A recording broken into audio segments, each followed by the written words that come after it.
예수님의 눈으로. 예수님, 1996년 6월 23일, 우리는 일어나서 함께 기도를 시작했다. 아버지의 영광을 위해 아버지께 오늘 하루를 바치고 우리 삶에서 아버지의 뜻이 이루어지기를 청했다. 주님, 우리는 왜 하느님께 우리의 삶을 계속 반복해서 바쳐야 합니까? 한 번만 하면 충분하지 않습니까? 야고보가 천진난만하게 물었다. 야고보야, 그것은 말이다. 하느님을 위해 하느님의 뜻을 따라 살고 있다는 것을 우리 자신에게 상기시키기 위해 아버지께 매일 우리의 삶을 바치는 것이다. 내가 어렸을 적에는 하는데 유다가 끼어들었다. 야고보는 아직 어린아이예요, 주님. 다른 제자들은 모두 조용히 있는데 유다 혼자서 자기 농담에 웃음을 터뜨리고 있었다. 야고보가 재빨리 대꾸했다. 비록 아직 어릴지는 몰라도 나는 적어도 누구처럼 항상 불평만 하고 있는 그런 사람은 아니란 말이야. 그리고 나눠 가져야 할 것을 혼자 차지하는 그런 사람도 아니고. 야고보야, 화내지 말아라. 내가 하느님의 일꾼이 되려면 분노를 억제할 줄 알아야 하고 혀를 억제할 줄 알아야 한다. 그리고 유다, 너는 남을 조롱하는 것이 죄라는 것을 알아야 한다. 농담으로라도 남을 업신여겨서는 안 된다. 농담은 재미있어야 하되 남의 기분을 상하게 해서는 안 된다. 유다는 금방 기가 죽어서 말했다. 죄송합니다. 다시는 안 그러겠습니다. 그러나 유다가 또다시 그럴 것을 나는 알고 있었다. 야고보뿐 아니라 모두에게 하는 말이다. 너희들이 어린아이였을 때 부모님께 몇 번이나 사랑한다고 말했느냐? 너희가 사랑한다고 말할 때마다 부모님이 기뻐하시지 않았느냐? 또 너희 부모님은 너희들에게 몇 번이나 너희를 사랑한다고 하셨느냐? 아무리 여러 번 사랑한다고 하셔도 너희는 그 말을 듣고 싶어 했을 것이다. 그 말은 너희에게 기쁨과 평화와 안정감을 느끼게 해주기 때문이다. 아버지께서도 마찬가지이시다. 너희가 들려주는 사랑의 말을 듣고 싶어 하시며 한마디도 놓치지 않고 다 들으신다. 너희가 사랑한다는 말을 아무리 많이 해도 아버지께서는 언제나 기꺼이 들으시고 즐거워하신다. 그리고 너희에게 당신의 사랑을 부어주시어 위안과 안정을 얻는 기쁨을 누리게 해주신다. 아버지의 사랑 안에 있으면 어떤 것도 너희를 해치지 못한다는 것을 알게 될 것이다. 그러므로 날마다 그날을 아버지께 바치는 것은 좋은 일이다. 그렇게 함으로써 아버지께 크나큰 기쁨을 드리게 되기 때문이다. 또한 우리 생활의 순간순간이 하느님의 것이며 온종일 하느님께서 항상 함께 계시다는 것을 알게 되면 너희는 위안과 안정을 얻게 될 것이다. 하느님을 더욱 찬미합시다. 흥분한 마테오가 열정적으로 말했다. 우리 마음을 야훼께 열어드리자. 요한이 동의하고 나섰다. 시몬은 큰 소리로 기도하기 시작했다. 아버지, 아버지를 사랑합니다. 사랑합니다.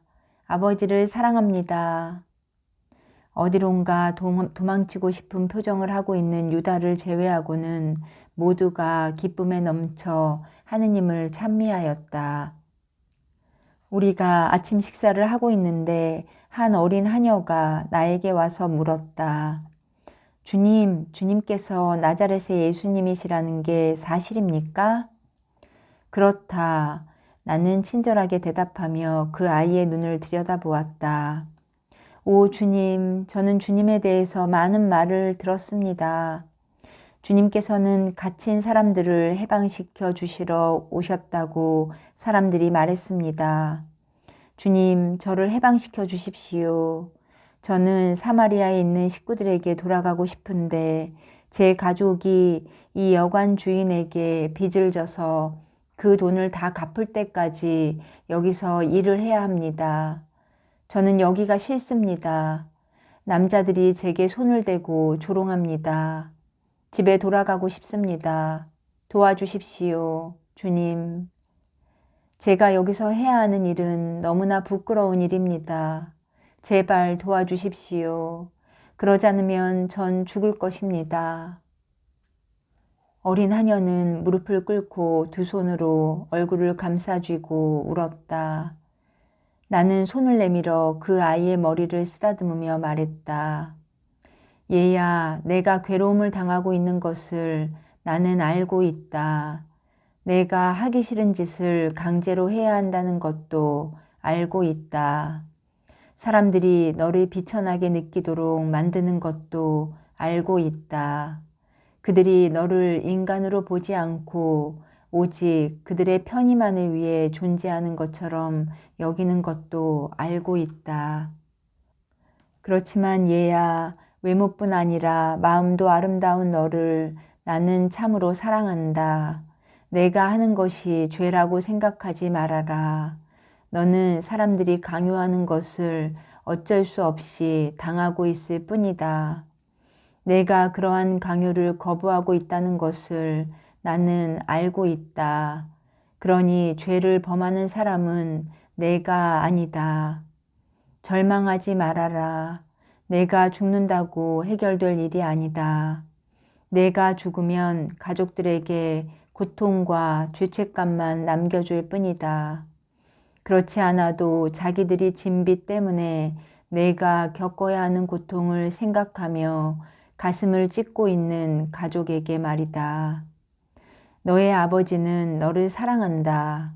그리고 내가 아버지의 눈에서 읽었던 그 굴욕감은 너를 수치스럽게 생각해서가 아니고 자신의 빚 때문에 딸을 이 지경으로 만든 자신이 수치스러웠기 때문이었다. 그 아이는 큰 눈에서 펑펑 쏟아지는 눈물을 닦을 생각도 않고 가슴을 움켜쥐고 나를 쳐다보았다. 우리 아버지가 아직도 저를 사랑하신다고요? 정말입니까, 주님?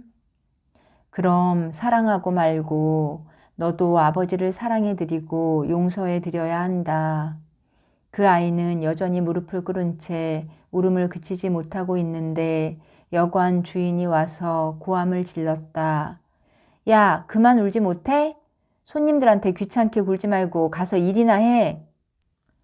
괜찮소. 이 아이와 이야기하는 것이 나는 즐겁소. 선생님, 저 계집아이는 쓸모가 없습니다. 게을러서 어떻게 하면 일을 안 할까 하고 궁리만 하니까요. 여관 주인은 아이를 비난하는 토로 말했다. 당신 딸이라면 이 아이에게 강제로 시키는 그런 일을 하기 좋아하겠소? 나는 그 주인을 똑바로 응시하며 물었다.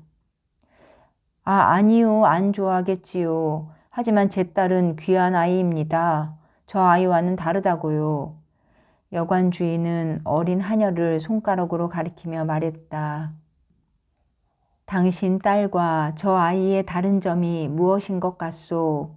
내가 되물었다. 이 아이는 사마리아족이고 자기 아버지가 나한테 빚을 졌지요. 여관 주인이 서슴지 않고 대답했다. 그럼 그것 때문에 이 아이가 쓸모없는 아이라고 생각하는 겁니까? 이 아이는 그 빚값으로 여기 온 것입니다. 저는 절대로 딸을 빚값으로 내놓지는 않습니다. 그것만 보더라도 이 아이의 가치를 알 수 있는 겁니다. 이 아이가 얼마나 쓸모가 없었으면 아이 아버지가 내버렸겠습니까? 그는 눈을 부릅뜨고 격렬하게 주장했다. 하지만 아저씨가 우리 아버지를 감옥에 집어넣겠다고 협박하면서 저를 내놓으라고 강요했잖아요. 어린 하녀가 부르짖었다. 가만히 있지 못해? 여관 주인은 아이를 때리려고 손을 들어 올렸다. 그만 됐어요. 애를 때리지 마시오. 빚이 얼마나 됩니까?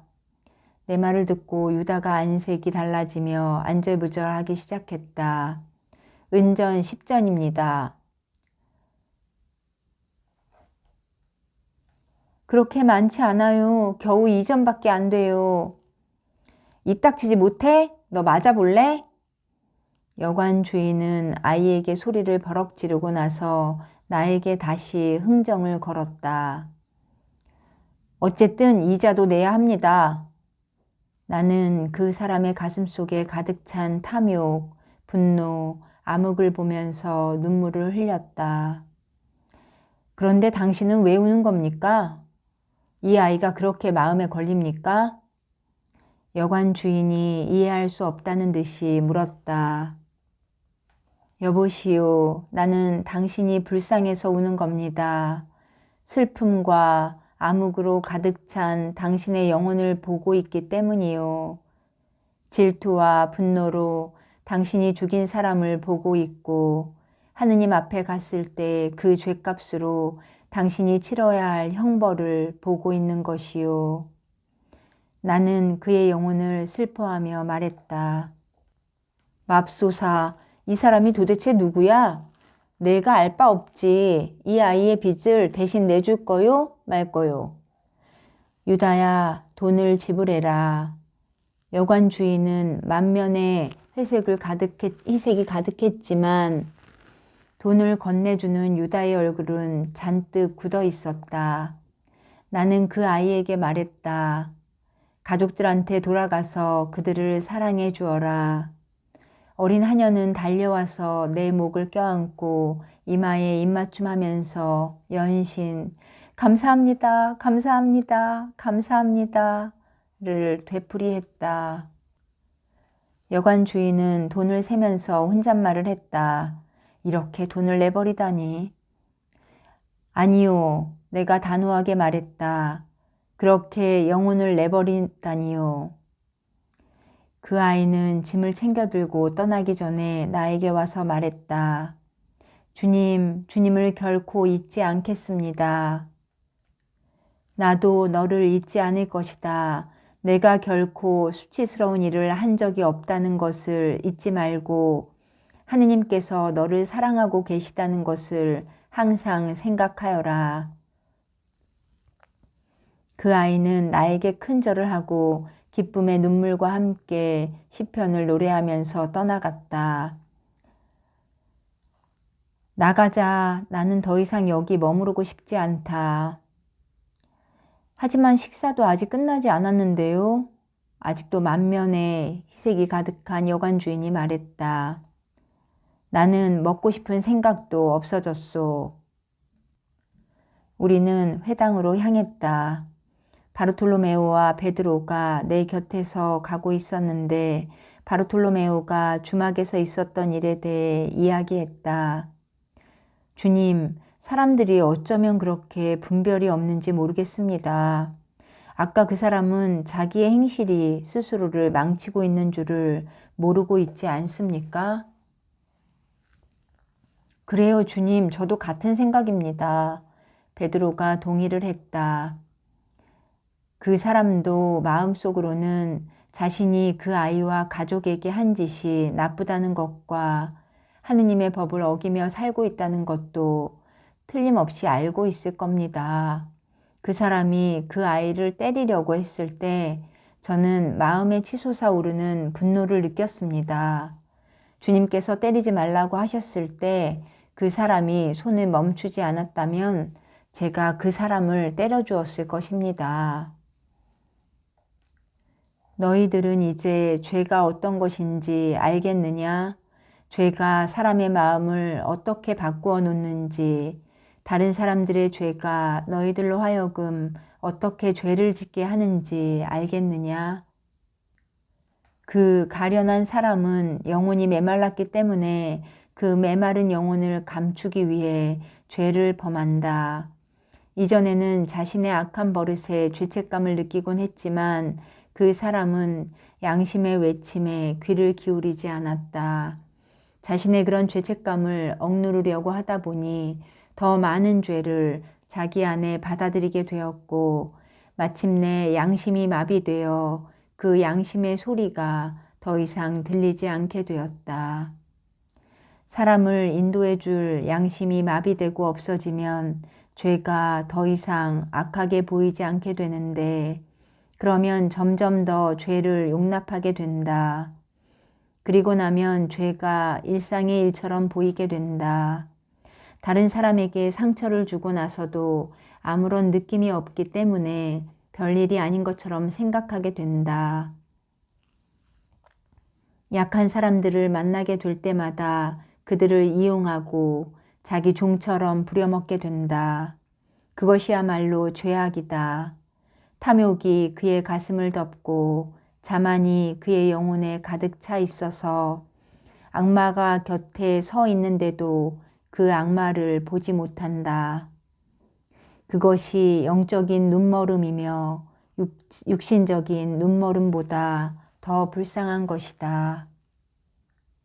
육신적 눈멀음은 적어도 자신이 소경이라는 것을 알고 있지만, 영적으로 병든 사람은 대부분 자신이 병들어 있는 것을 알지 못하기 때문이다. 악마는 이러한 사람들의 안팎과 주위에 있다가 다른 사람들에게 퍼져나가고 사람들을 악의 소굴로 끌어들이는 것이다. 사람들은 좀 전에 그 여관 주인 같은 사람을 보게 되면 분노하게 되는데, 처음에는 그 사람에 대해 분개하거나 그 사람을 증오하게 된다. 그리고 다른 죄를 짓고서라도 그 사람의 죄악을 멈추게 하고 싶어 한다. 폭행을 하거나 증오심으로 학대하거나 적개심을 다른 사람들에게 퍼뜨리는 등 죄를 짓고서라도 그 사람의 죄악을 막으려 하는 것이다. 그럴 때 사람들은 자신이 좋은 일을 하고 있다고 믿기 때문에 그들의 마음속에 스며든 악으로 눈멀게 되는 것이다. 그러한 행동 방식이 무엇을 의미하는지, 그것이 어떤 결과를 초래하는지를 모르고 행동할 때 착한 사람들도 악마에 이끌려 자신도 모르게 악한 사람으로 변하게 되는 것이다. 악마가 얼마나 속임수에 능한지를 분명히 알아두어라. 그러기에 너희가 무엇을 하든지, 무엇을 말하든지, 무엇을 생각하든지 간에 언제나 사랑과 평화를 첫째로 앞세워야 하는 것이다. 내가 말을 끝내자 바르톨로메오가 감격해하며 말했다. 주님, 지금 하신 말씀은 정말 옳으신 말씀입니다. 이제는 확실히 알겠습니다. 저도 그 여관 주인한테 화가 났고 그 사람에게 나쁜 일이 일어나기를 바랐습니다. 이제는 영적으로 병든 그 사람이 치유를 받을 수 있도록 기도해 주어야 한다는 것을 깨달았습니다. 그렇습니다, 주님. 저 역시 그렇게 화를 낸 것이 송구스럽습니다. 그 사람을 위해 기도해 주어야 할 때 저는 그 사람을 때리려고 했으니 말입니다. 부끄럽습니다, 주님. 베드로가 뒤통수를 만지며 말했다. 부끄러워할 것 없다. 오히려 악마가 너희를 어떻게 꿰어내려고 한다는 것을 알게 되었으니 기뻐해야 할 일이다. 그리고 사랑하는 마음으로 너희가 불쌍한 그 사람을 위해 기도해 주고 싶어진 것도 기뻐해야 할 일이다. 대화가 끝나갈 무렵 우리는 회당에 도착했다.